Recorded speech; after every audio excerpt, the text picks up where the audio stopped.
লম্বে মিঠুন চক্রবর্তীর উচিত কান ধরে। আপনারা জানেন জীবনে আমি কোনো অন্যায়কে কোনোদিন প্রশ্রয় দিইনি। এখনো পর্যন্ত মিঠুন চক্রবর্তী অ্যারেস্ট হলো না। সঠিক কথা বলেছেন। আমারও একই দাবি যে হুমায়ুন কবির ভরতপুরের তৃণমূলের একজন সংসদ এখনো কেন অ্যারেস্ট হলো না।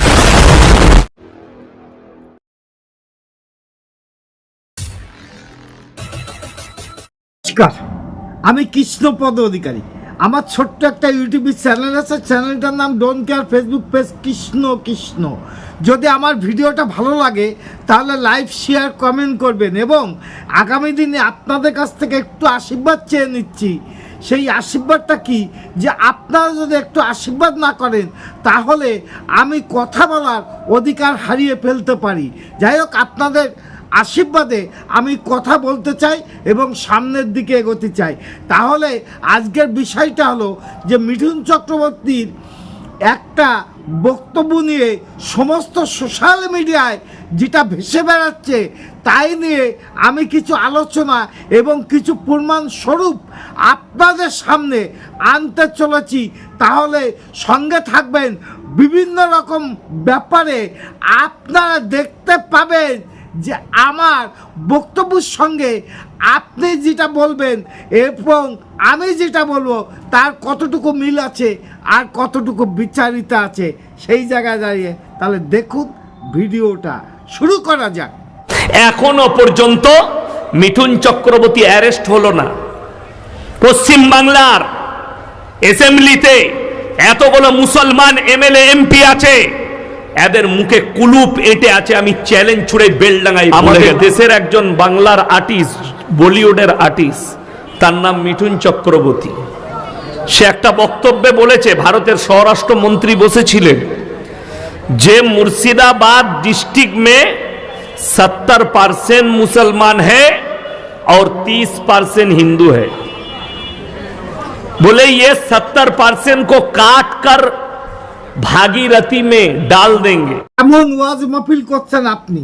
আপনার কাছে প্রশ্ন যে আপনি যে জিনিসটা জানেন না সেটাকে নিয়ে মানুষের মধ্যে কেন বিবৃতি চালাচ্ছেন? কে বলেছিল কথাটা? তাহলে প্রমাণ স্বরূপ আপনাকে দিয়ে দিচ্ছি, তাহলে শুনুন এই কথাটা কে বলেছিল। আর মিঠুন চক্রবর্তীর কথাও আপনাকে শোনাবো, দেখুন এবং শুনুন। কত ধানে কত চাল হয়, 2 ঘন্টার মধ্যে তোমাদেরকে যদি ভাগীরথীর গঙ্গায় না ফেলতে পারি, রাজনীতি থেকে সরে যাব, শক্তিপুর এলাকায় বসবাস করা বন্ধ করে দেবো। এখানে তোমরা হাতির পাঁচ পা দেখেছো, কিন্তু যদি ভেবে থাকো যে 30% লোক মুর্শিদাবাদ জেলায় আর আমরা 70%, এখানে यहाँ एक लीडर बोलता है कि वो काट के भागीरथी में बहा देंगे। हमने सोचा चीफ मिनिस्टर कुछ तो बोलेगा कि ऐसी बात मत करो, किसी ने कुछ नहीं कहा, लेकिन हम तो बोलेंगे तुमको तुम्हारी जमीन के अंदर तुमको फेंकेंगे उधर। আপনি শুনে নিয়েছেন মিঠুন চক্রবর্তী কি কথাটা বলেছিল আর হুমায়ুন পরিধি কি কথাটা বলেছিল। হুমায়ুন পরিধির কথাটা আপনি মিঠুন চক্রবর্তীর নামে চালিয়ে দেওয়ার জন্য একটা ওয়াজ মাহফিলে আপনি যে কথাবার্তাগুলো বলছেন এটা ঠিক না। কারণ আপনার মুখের থেকে একটা নারীর প্রতি যে অন্যায় কথা বলেছেন তার সত্যতা আপনার কাছে কি আছে? কি কথাটা বলেছিলেন শোনাই, তারপর আপনার কাছে আবার আসব। দেখুন তাহলে এই ভদ্রলোক একটা নারীর প্রতি কি অপমানযুক্ত কথা বলল। নাজিয়া ইলাহি খান একটা রাজনৈতিক দলের নেত্রী।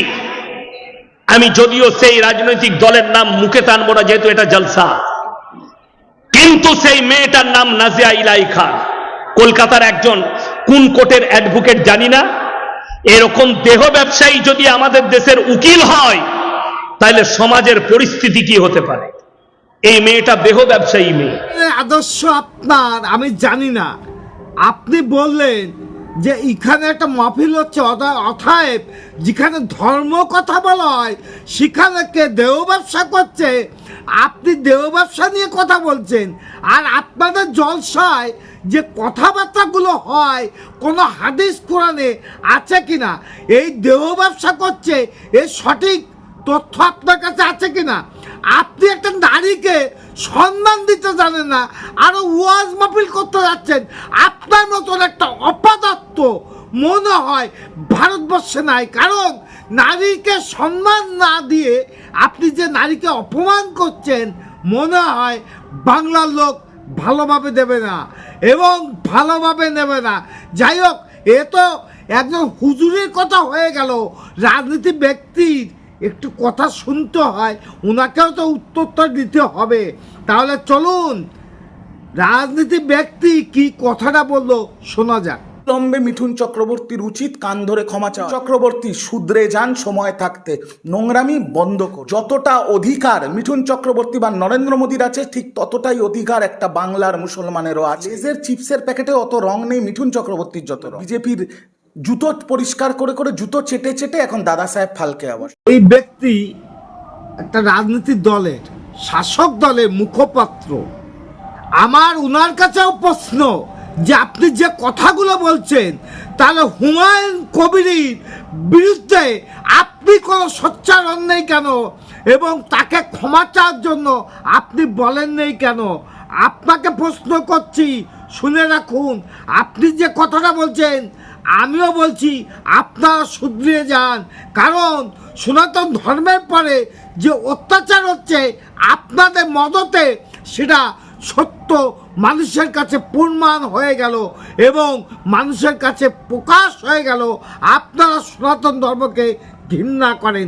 তাহলে আপনার বক্তব্যটা শুনলাম, এবার হুমায়ুন কবির কি বলেছিল শুনে দেখুন। আপনি ওকে কি বলবেন, আপনি এটা আপনার পরে বিচার। বেশি বাড়াবাড়ি করে দুই বিধায়কের প্রকাশ্যই বলছে, আপনাদের ক্যামেরায় বলছি, যদি সংযত আচরণ না করে আমাদের ধৈর্যের বাদ যেদিন ভাঙবে সেদিন এদের বিধায়করা এঁদুর গর্ত, যেমন এঁদুর যেমন তারা করলে গর্তে ঢুকে, তেমনি গর্তে ঢুকিয়ে দেবো। যদি চাল হয় 2 ঘন্টার মধ্যে তোমাদেরকে যদি ভাগীরথীর গঙ্গায় না ফেলতে পারি, রাজনীতি থেকে সরে যাব, শক্তিপুর এলাকায় বসবাস করা বন্ধ করে দেবো। এটা তোমরা হাতির পাঁচ পা দেখেছো। কিন্তু যদি ভেবে থাকো যে 30% লোক মুর্শিদাবাদ জেলায় আর আমরা 70%। তাহলে বড়বাবু আপনি ভিডিওটা দেখে নিয়েছেন তো?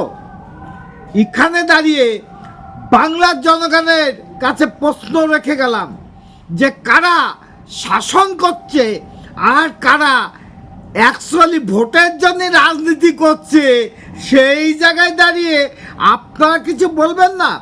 বলতে হবে। কারণ যদি না বলেন, সনাতন ধর্ম আস্তে আস্তে বিতরণ হয়ে যাবে এবং নিচু স্তরে চলে যাবে। সেইখানে দাঁড়িয়ে এই সমস্ত আহমদদের একটু শিক্ষা দেওয়ার জন্য আগামী দিনে আপনাদের সুযোগ আছে। সুযোগের সদ্ব্যবহার করার জন্য আপনাদের কাছে অনুরোধ করব এবং সনাতন ধর্ম জাগ্রত হোক। এই সমস্ত অপদার্থদের কোনোদিন কোনো জায়গায় স্থান না হয়, সেটা সনাতন ধর্মের কাছে হাত জোর করে অনুরোধ করছি। যদি আমার এই ভিডিওয় কেউ যদি দুঃখ কষ্ট পেয়ে থাকেন, ক্ষমা প্রার্থী করছি। সনাতন ধর্মের পরে যখন অত্যাচার অনাচার হবে, আমিও মুখ বুজে থাকবো না। যাই হোক, আমার ছোট্ট একটা ইউটিউব চ্যানেল আছে, চ্যানেলটার নাম don't care, Facebook page Krishna Krishna. আগামী দিনে নতুন ভিডিও আনার জন্য চ্যানেলটা সাবস্ক্রাইব করে দেবেন, পেজটা ফলো করবেন। টাটা, নমস্কার। Madam, when sorry